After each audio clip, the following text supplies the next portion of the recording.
और जब परमात्मा अपना परिचय देते हैं तो मनुष्यों का अहंकार घमंड टूटता। एक बार फिर मनुष्यों का घमंड टूटने वाला है। संसार में प्रलय आ रही है। वैसे इस बात पर आप अभी भरोसा नहीं करोगे। इस पर हम आपको एक दृष्टांत देते हैं। बहुत बड़े वैज्ञानिक हुए हैं मिस्टर आइंस्टीन साहब, जिनकी थियरी और फैक्टर फार्मूले के बल पर न्यूक्लियर वेपन्स यानी दुनिया में परमाणु बम सबसे पहले अमेरिका में बना। उनकी एक फिजिक्स में बच्चे पढ़ते स्कूल में। अब आप कहोगे महाराज यहाँ साइंस क्या पढ़ा रहे हो सत्संग में, गांव में अंग्रेजी बोलने की क्या जरूरत। तो देखो लाखों लोग सुन रहे हैं, हम केवल आपके सामने बैठे हैं लेकिन सुनने वाले लाखों लोग हैं। शासन प्रशासन अधिकारी कर्मचारी देश विदेश कौन को तो मशीनें हैं सब। लाखों लाख अंग्रेजी बोलने वाले साइंस विज्ञान धर्म तो सबको चाहिए।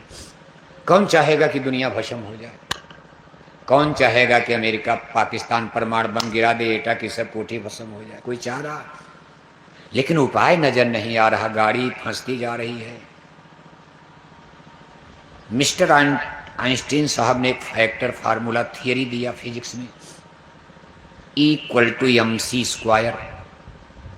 उनका एक सिद्धांत, और इसी सिद्धांत पर परमाणु बम बनाने का वैज्ञानिकों ने अमेरिका में ज्ञान प्राप्त किया। वैसे आइंस्टीन साहब जात के यहूदी थे। यहूदी माने इजराइल देश, जहाँ इस समय लड़ाई चल रही वहाँ यहूदियों का देश, लेकिन उस समय इजराइल नहीं था। ये लोग जर्मनी में रहा करते थे। दूसरा विश्व WW2 दूसरे विश्व युद्ध का दौर चल रहा था, हिटलर का जमाना था। एक युद्ध में जर्मनी की हार हो चुकी थी। यहूदी बड़े इंटेलेक्चुअल होते हैं। एक छोटा सा देखो इजराइल, यहूदी 93 लाख आबादी है। मैनपुरी एटा इटावा मिला दो इजराइल हो गया। 93 लाख कुल आबादी है। पूरा दुनिया को हल्ला मचाए है इजराइल इजराइल इजराइल। इसमें सब लोग मोबाइल में इजराइल का नाम सुन रहे हो। चारों तरफ से मुसलमानों का आधा दर्जन देश है, लेकिन सबको पीटता रहता है, मारता रहता है, कोई चू नहीं कर रहा। क्योंकि जब कमजोर पड़ता तो अमेरिका साथ में खड़ा हो जाता इजराइल की। कहानी बड़ी विचित्र हो चुकी है दुनिया की, और इसी डर लगता है कि शायद ये संसार अब खतरे से नहीं बचेगा। ये लोग देखो जर्मनी में हिटलर को समझाया गया कि पहले जिस युद्ध में जर्मनी की जो हार हुई है, इन्हीं यहूदियों ने ब्रिटेन माने जिसका भारत पर तब राज था, अंग्रेज कहा, यहूदियों ने चोरी चोरी अंग्रेजों का साथ दे दिया। खाए हमारा, रहे जर्मनी में, और अंदर अंदर इन लोगों ने साथ दिया ब्रिटेन का, लंदन का, इंग्लैंड का। इसीलिए हम लोग पहली बार हार गए। तब तो खैर हिटलर का जन्म नहीं था, पहले विश्व युद्ध में जन्म नहीं था तो इतना वो स्टैंड नहीं था। जन्म तो था। हिटलर को इतना गुस्सा है कि उसने कहा मार डालो इनको, ये दूसरे विश्व युद्ध में भी हमको हरा देंगे। दूसरे विश्व युद्ध का नायक हिटलर को ही माना जाता। जर्मनी का तानाशाह, बहुत अत्याचारी, बहुत, अब उनके लिए क्या कहा जाए, क्या शब्द का प्रयोग किया जाए, किसको मरवा देगा, क्या कर देगा। लाखों लाख यहूदियों को मार डाला उसने, मरवा डाला। जो बचे वो लोग भाग करके अमेरिका चले गए। इसी में आइंस्टीन साहब भी थे। ये लोग अपनी जान बचा करके अमेरिका चले गए। तब अभी इजराइल इनका देश नहीं बना था। अमेरिका ब्रिटेन ने कहा अच्छा चलो पहले विश्व युद्ध में अब की बार हम लोग वादा पूरा करेंगे। और इन लोगों ने लंदन का साथ क्यों दिया अंग्रेजों का? अंग्रेजों ने कहा था अगर जर्मनी हार गया और हम लोग विश्व युद्ध जीत गए तो आपको एक अलग देश, जहां आपके बाप दादों का देश है इजराइल, वहां हम आपका एक लैंड यानी नेशन, राष्ट्र बना देंगे। नहीं बन पाया। दूसरी बार फिर कहा ठीक, आप हमारी मदद, अगर अब की हम जीत जाएंगे तो आपका इजराइल देश बना दिया जाएगा। ये लोग अमेरिका और इंग्लैंड दोनों एक तरफ थे, दोनों ने उनको सहयोग किया। इन्हीं लोगों ने उस समय देखो जापान जीत रहा था, जापान जर्मन की सेनाएं। दुनिया को नहीं पता था। इसी आइंस्टीन साहब की थियरी पर अमेरिका में 1945 आते आते परमाणु बम बन गया और ये दोनों परमाणु बम जाकर के जापान पर गिरा दिया गया। यही जापान नेताजी सुभाष चंद्र बोस की बर्मा में, रंगून में मदद कर रहा था हर तरह से।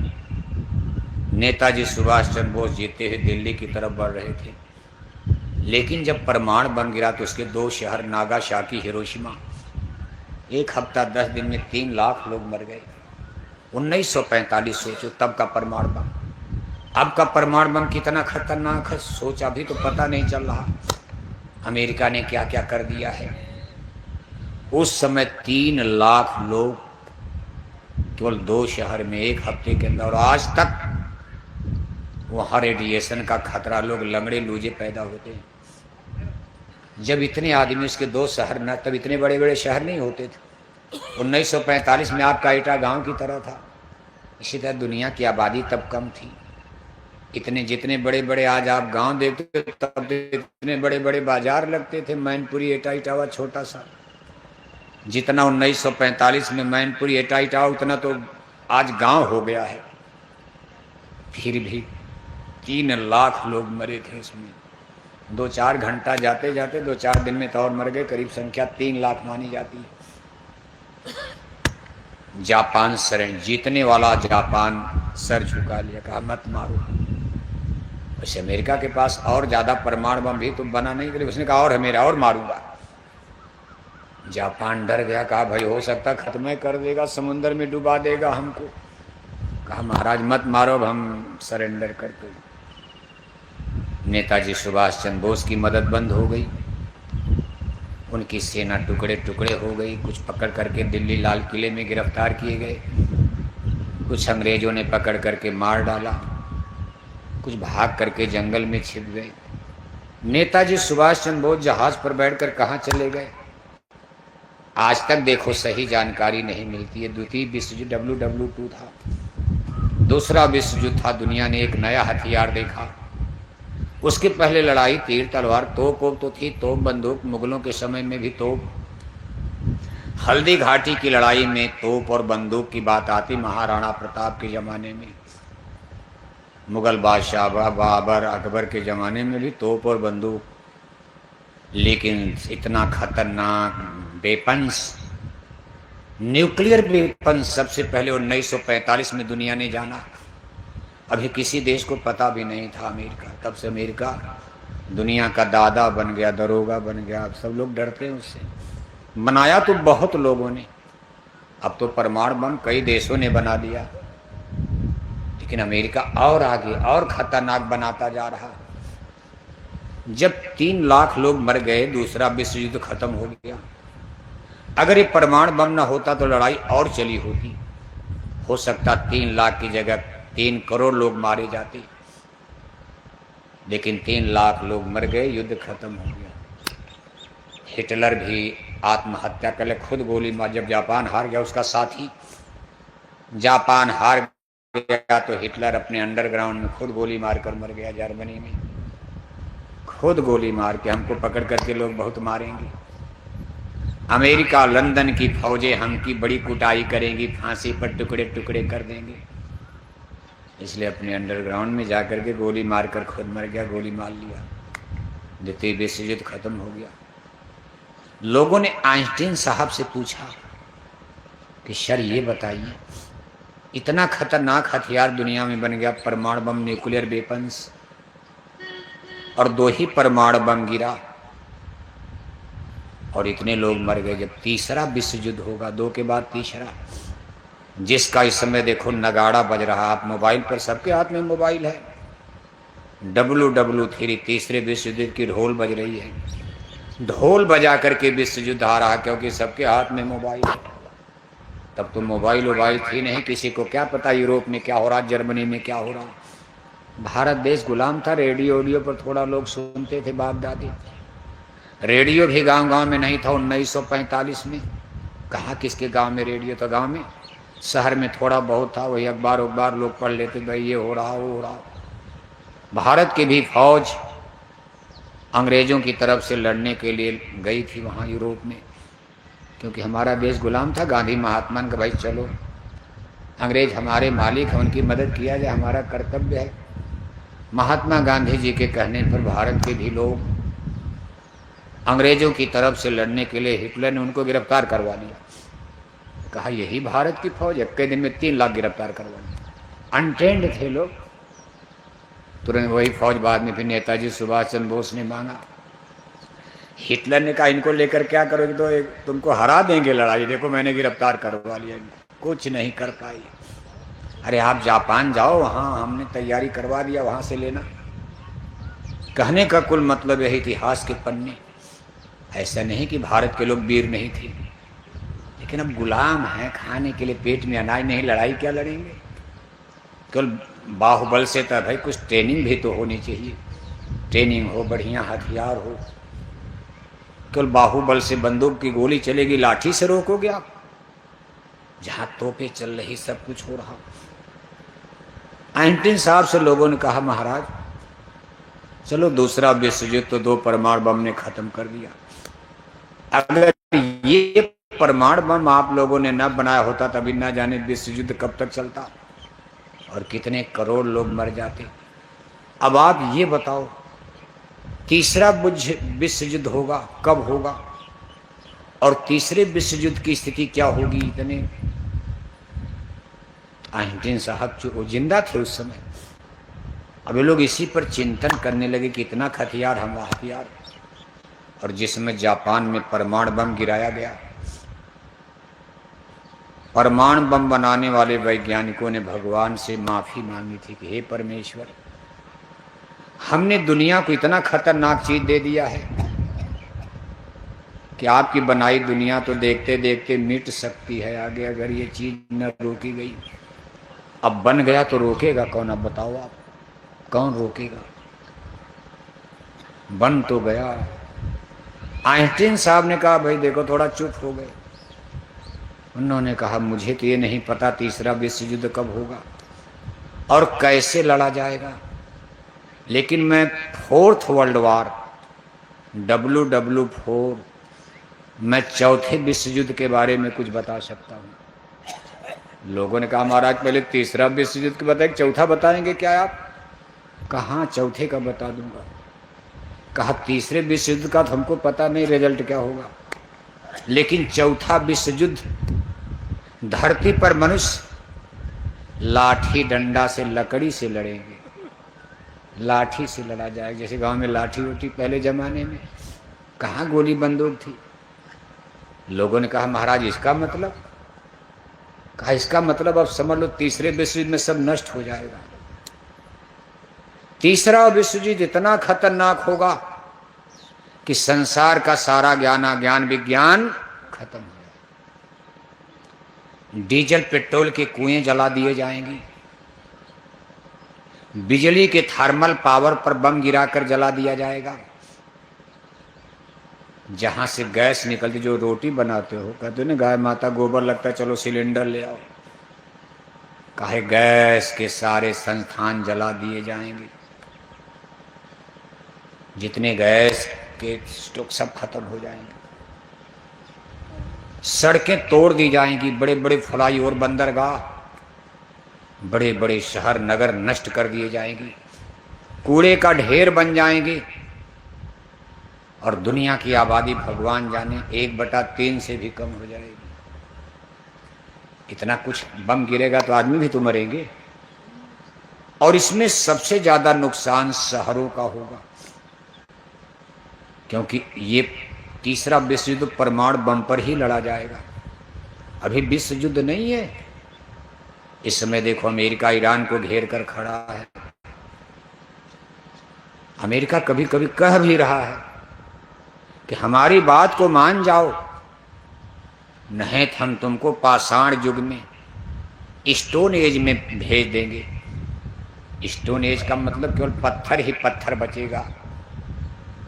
जैसे पाषाण युग इतिहास में, हिस्ट्री में पढ़ते हैं बच्चे, पाषाण काल, जब मनुष्यों को लोहे का ज्ञान नहीं था, सोने का ज्ञान नहीं था, तांबा का ज्ञान नहीं था, पीतल का ज्ञान नहीं था, खेती करना भी हमारे पूर्वजों को नहीं आता था। आज साइंस और विज्ञान इतिहासकार मानते हैं। हम क्या मानते, रामायण गीता क्या में तो आगे बताया जाएगा।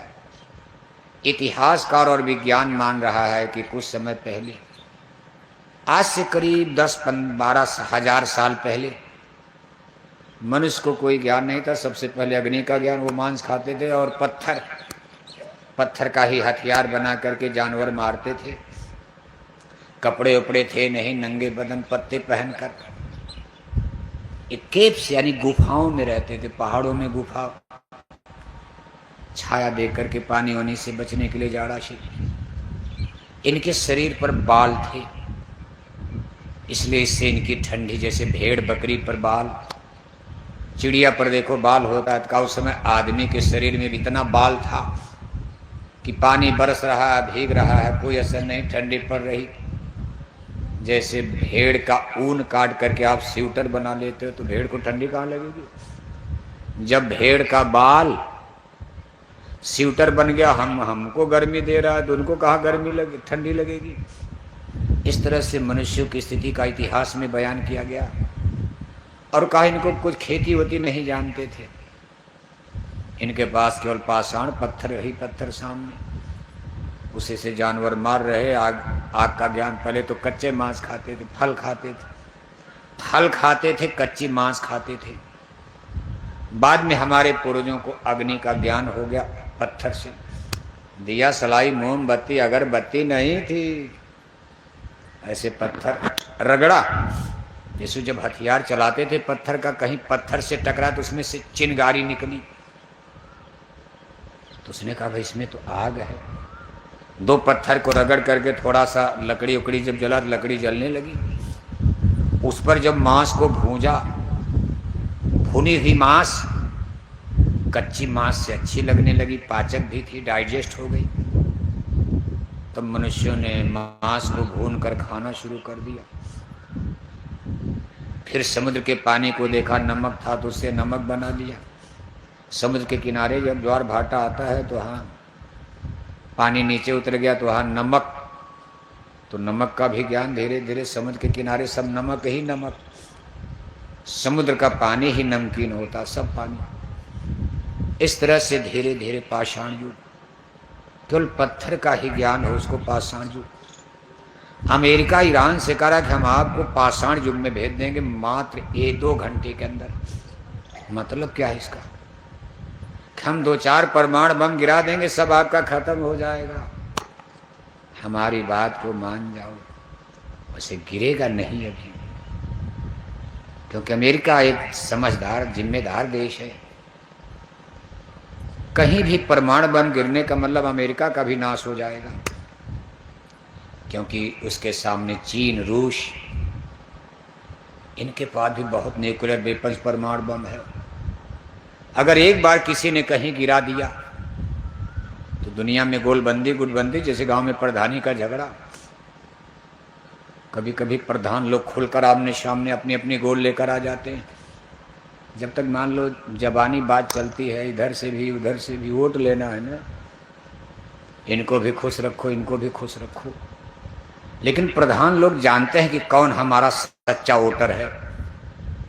अगर वो गलत भी करेगा तो सपोर्ट करना है, अपना कोई दौड़ बिगाड़ेगा बनाएगा, बताओ आप। तो उनका वोटर अगर गलत भी कर रहा तब भी उनको, लेकिन गांव को पता न चले प्रधान जी एक गलत आदमी का साथ दे रहे हैं, तो थोड़ा सिस्टम से काम किया जाता है वोट के लिए कि भाई हमको गांव के लोग प्रधान बना दो, 4 वोट हमारा बढ़े। ऐसे दुनिया में भी गुटबंदी तो हो ही रही है। और सबसे बड़ा खतरा है कि ये गुटबंदी रिलीजियस सिस्टम, धर्म के नाम पर खड़ी हो गई है। गैस, डीजल, पेट्रोल तो एक बहाना है। इजराइल यहूदी देश है, एक ही देश। अमेरिका क्रिश्चियनिटी ईसाइयों का देश है। ईरान जो है मुसलमानों में भी शिया मुसलमानों का देश है। मुसलमानों में देखो 72 फिरका है। इतना आसान नहीं, भारत के लिए मुसलमान एक हो जाते हैं, लेकिन मुसलमानों में भी आपस में नहीं पड़ती है। मुसलमानों में 72 फिरके हो चुके हैं, रिलीजियस सिस्टम। एक दूसरे को कहते भाई ये सच्चे मुसलमान नहीं है। सऊदी अरब कह रहा है कि ईरान सही मुसलमान नहीं है। ईरान कहता है कि पाकिस्तान सच्चा मुसलमान नहीं है। पाकिस्तान कहता कि अफगानिस्तान वाले सही मुसलमान नहीं है। अफगानिस्तान कहता है कि बगदाद वाले सही मुसलमान नहीं है। बगदाद वाले कहते हैं कि तुर्की सही मुसलमान नहीं है। पाकिस्तान कहता कि भारत वाले सही मुसलमान नहीं है। भारत वाले कहते हैं कि पाकिस्तान वाले सही मुसलमान नहीं है। और मुसलमानों की एक दुश्मनी आपको शुद्ध में दिखाई दे रही होगी। आज दुनिया में 57 देश मुसलमानों का है। 57 देश। संसार में सबसे ज्यादा नेशंस, राष्ट्रों के रूप में मुसलमानों का सबसे ज्यादा देश 57 देश। दुनिया में कुल 193 देश रजिस्टर्ड हैं। कुछ छोटे छोटे दिन की आबादी 10 लाख, 15 लाख, 20 लाख। अब कुछ बड़े देश हैं, अरबों अरबों आबादी, जैसे भारत की 1.5 अरब। तो मुसलमानों का 57 देश, लेकिन कुछ देश छोटे छोटे हैं। कुछ जैसे पाकिस्तान बड़ा है, ईरान भी बड़ा है, 9 करोड़ आबादी है। मुसलमानों का सबसे बड़ा देश इंडोनेशिया, 25-26 करोड़ आबादी है। आबादी के रूप में इंडोनेशिया सबसे बड़ा देश मुसलमानों का।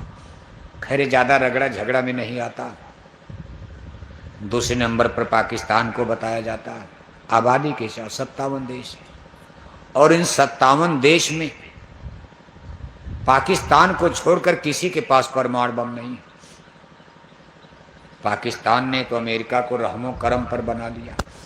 अमेरिका ने ही इजाज़त दिया बनाने की, बना लिया चोरी चोरी। बाद में अमेरिका ने कहा भाई क्यों बना लिया, क्यों बना लिया, दिखाने के लिए डांटने लगा क्यों बना लिया। तब भारत ने कहा भाई हम भी बनाएंगे, तो गड़बड़ हो गया, पाकिस्तान बना लिया। हमारे भी देश में देखो धीरे धीरे प्रधानमंत्री मानने, अब वो स्त्री प्रधानमंत्री के जमाने में लेकिन थोड़ा मिस कर गया था, लेकिन प्रधानमंत्री माननीय अटल बिहारी वाजपेयी और भारत के राष्ट्रपति थे मिस्टर अबुल कलाम साहब। इन लोगों ने मिल करके, उस बार लीक हो गया था अमेरिका। भाई अमेरिका को पता चलेगा तो वीटो लगा देगा, रोका। उसमें में कहा भाई कोई नहीं बनाएगा। अमेरिका रोकना चाह रहा कि अब कोई मत बनाओ, ये बड़ा गड़बड़ हो जाएगा, दुनिया में सब बना लोगे, सब दादा बन जाओगे, तब तो सबके अंदर घमंड, सबके घर में बंदूक हो जाएगी, तो गांव में पूछेगा किसी को, कोई झगड़े होगा। कम से कम कुछ तो लोग ब्रीफ रहो।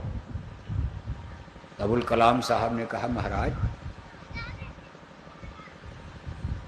अगर अमेरिका को पता चल गया, कहा नहीं पता चलेगा, किसी को मत बताना, हम आप 2 आदमी जानेंगे। और ले जा करके देखो राजस्थान के रेगिस्तान में,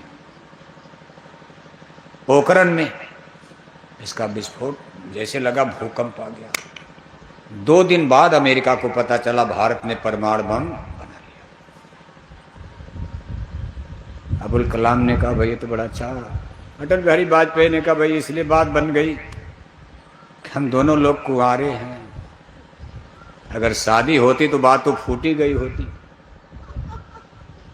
क्योंकि कोई आदमी अपनी औरत से कोई बात जल्दी छिपा नहीं सकता।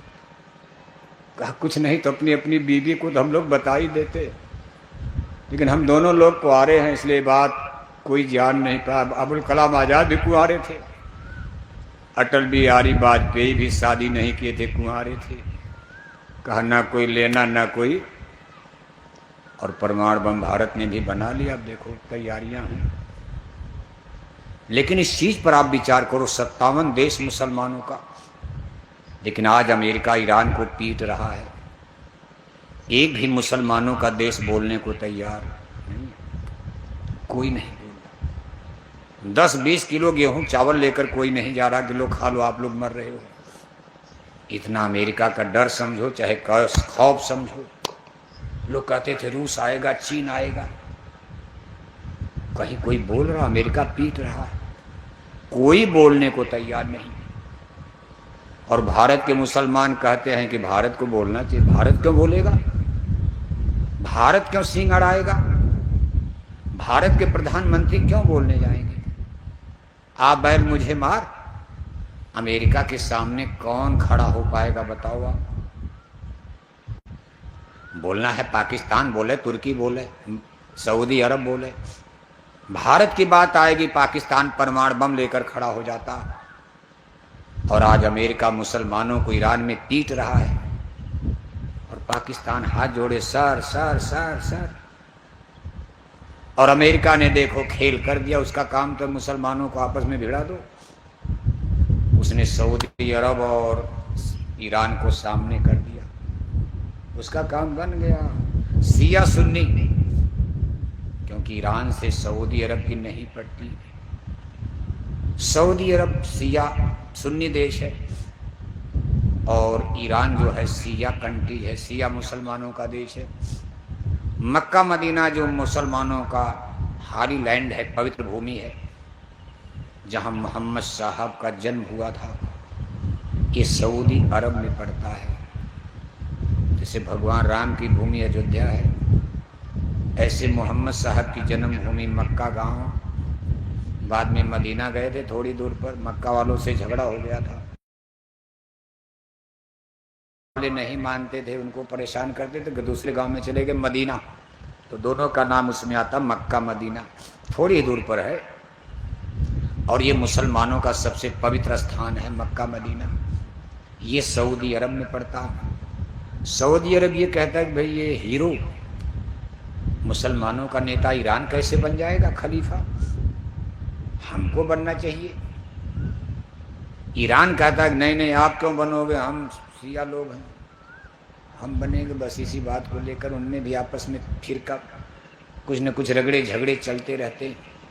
अमेरिका को मौका मिल गया, दोनों को और भिड़ा दिया। इस युद्ध में सबसे ज्यादा नुकसान मुसलमानों का हो रहा, चाहे इधर मरो चाहे उधर मरो। अमेरिका पर कहाँ बम गिरेगा? 12,000 किलोमीटर दूर अमेरिका है। ईरान भी नाराज होकर के सऊदी अरब, कुवैत, कतर पर बम गिरा रहा, वहाँ भी मुसलमान हैं और ईरान पर गिरी रहा। इजराइल का थोड़ा बहुत नुकसान, इजराइल बगल में है, लेकिन कुल मिलाकर के अब देखो ये लोग कह क्या रहे, इसमें धर्म का कोण आ रहा। मुसलमानों का कहना है कि मुसलमानों की किताबों में लिखा है, कहना नहीं लिखा भी है, कभी कभी गुरु महाराज भी ये बात अपने सत्संग में 1970 के दशक में बोला करते थे कि मुसलमानों आपकी किताबों में लिखा है कि 14वीं सदी के आखिर में इंसानों में भारी कोलाहल कोहराम मचेगा। कोहराम माने झगड़ा हो जाएगा, सब चारों तरफ दुनिया युद्धरत हो जाएगी, रगड़े झगड़े लड़ाई मार काट, संसार संकट में आ जाएगा। उसी समय खुदा का पैगाम लेकर एक फकीर, एक महात्मा इस धरती पर जन्म लेंगे। उनकी जुबान सीरी होगी, बड़ी मीठी जुबान बोलेंगे, कड़क नहीं, डांटेंगे फटकारेंगे नहीं, बड़ी मीठी जुबान बोलेंगे। उनकी बाणियों में कशिश होगी, जुबान सीरी होगी। सारी इंसान मखलाका जाति को इखलाक ईमान का, हकीकत सच्चाई का, रहम ईमान का, दया धर्म का, प्यार मोहब्बत का पैगाम देंगे, पाठ पढ़ाएंगे। उनको लोग हजरत इमाम मेहदी के नाम से जानेंगे। अब हजरत इमाम मेहदी अरबी फारसी शब्द है, विद्वान लोग इस पर लगे भाई इसका हिंदी में मतलब, अंग्रेजी और हिंदी में अगर इसको दूसरी भाषा में देखा जाए कि अगर भारत के लोगों को समझाना है, क्योंकि झगड़ा तो पूरी दुनिया में होगा, तो हजरत इमाम मेहदी केवल मुसलमानों के लिए तो आएंगे नहीं, पूरी मानव जाति के लिए आएंगे। तो आखिर हिंदू लोग उनको क्या कहेंगे, हजरत इमाम मेहदी को? हिंदी भाषा में इसका मतलब क्या होगा, अंग्रेजी में क्या होगा?